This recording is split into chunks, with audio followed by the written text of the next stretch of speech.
Prime Minister receives the first of 2 COVID-19 vaccine doses. House of Representatives approves stricter fines for COVID-19 protocol breaches. And the Prime Minister reaffirms need for strong international cooperation on financing for development. You're watching Jamaica House Weekly. I'm Anthony Morgan. Being on site to observe seniors 75 years and older receive their first dose of the AstraZeneca vaccine was Prime Minister Andrew Holness's priority on the weekend. Mr. Holness praised the health team for what he deemed a successful hosting of the country's first COVID-19 vaccination blitz. Persons may not readily see and understand the level of organization and administration that goes on behind the scenes. When the nation is sleeping, they're all up, working, worrying, and contemplating the next move. Much of what you see unfold here is the result of many months of planning before.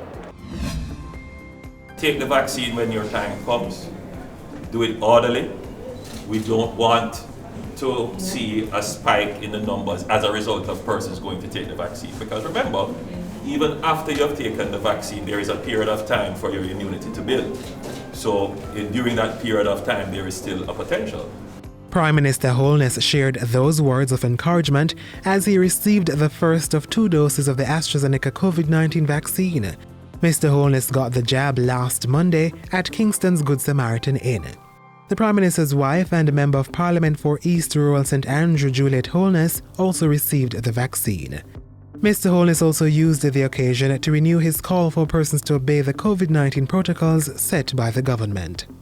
The numbers will continue to rise if we do not observe the protocols. It is in our interest at this point in time to restrict our movements. If you do not have to go somewhere, stay at home. Only move for reasons that are productive or essential. If you don't have to go out, stay home. If you have to go out, wear your mask, maintain your social distance, your physical distance.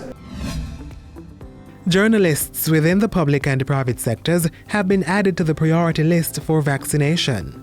We will ensure that all the journalists get their vaccines with the group that would be considered essential in terms of government workers. So I've gotten a letter from the PAJ, and I am going to ensure that the journalists who are so recommended by the PAJ, that they get their access to vaccine.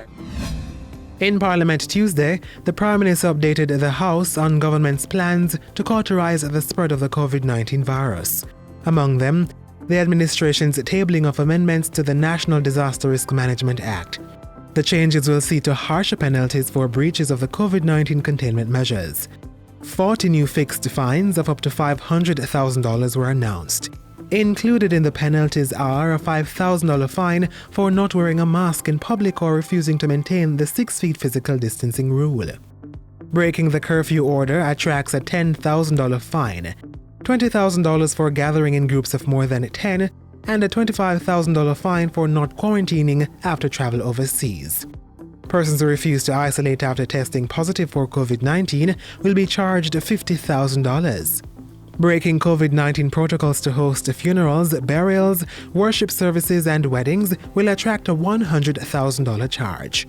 Persons who operate beaches, zoos, and parks outside of specified times will be fined $250,000. And a $500,000 fine will be meted out to hoteliers and resort owners, BPOs, nightclubs, attractions, and water attractions that are in contravention of the National Disaster Risk Management Act. The amendments were approved by the lower house on Tuesday and passed by the upper house Friday.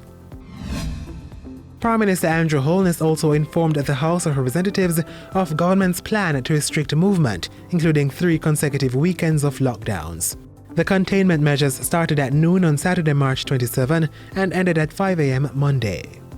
For the rest of the week until Wednesday, the regular 8 p.m. to 5 a.m. curfew is in place. Then for the Easter weekend, curfew begins at 8 p.m. on Holy Thursday, runs all day on Good Friday, and ending at 5 a.m. on Saturday, April 3. The lockdown resumes at midday Saturday and lasts all day Easter Sunday and Monday, lifting on Tuesday, April 6. On weekend 3, the curfew starts at midday on Saturday, April 10 and eases at 5 a.m. on Monday, April 12. Workplaces are required to close at noon on the days before the start of the weekend lockdown to allow persons the chance to stock up on supplies. It's a difficult balancing act. It is, in fact, a tightrope. And where we are now, Madam Speaker, is that the balance has to be tilted in favor of protecting the healthcare system. So the measures that we have put in place, they will have a lag effect. So the measures that we have already put in, you're not going to see the effect until another 2 or 3 weeks. The measures that we are putting in place to come, that will start on the weekend, those measures will have some more immediate effect because they're stronger, but the real effect will be several weeks in advance. They will get the measures down, the numbers down. I'm confident of that. And to offset the expected challenges related to the measures, government will be allocating $126 million to support vulnerable groups. Each constituency will receive $2 million from the Constituency Development Fund as of April 1. In consideration of the economy and the loss of jobs and the impact on households, we decided that we had to ensure that there is some amount of economic recovery taking place. On Tuesday, Prime Minister Andrew Holness held a virtual meeting with his Canadian counterpart and the United Nations Secretary General. The COVID-19 pandemic's devastating impact on vulnerable economies and developing countries, economic recovery, as well as fast-tracking access to safe and effective vaccines were among the talking points. Discussions also included debt, liquidity issues, climate change, and other challenges unique to small island developing states. The virtual meeting comes ahead of this week's United Nations high-level meeting on international debt architecture and liquidity. Prime Minister Holness welcomed visitors to Jamaica House this past week. On Wednesday, he spoke of strengthening Jamaica-Spain relations with the country's ambassador. Education, trade, commerce, and climate change were the topic of discussions with High Commissioner-designate of Canada to Jamaica. And that's how we close our Jamaica House Weekly. Be sure to join us again next time for more of the news stories coming out of the Office of the Prime Minister.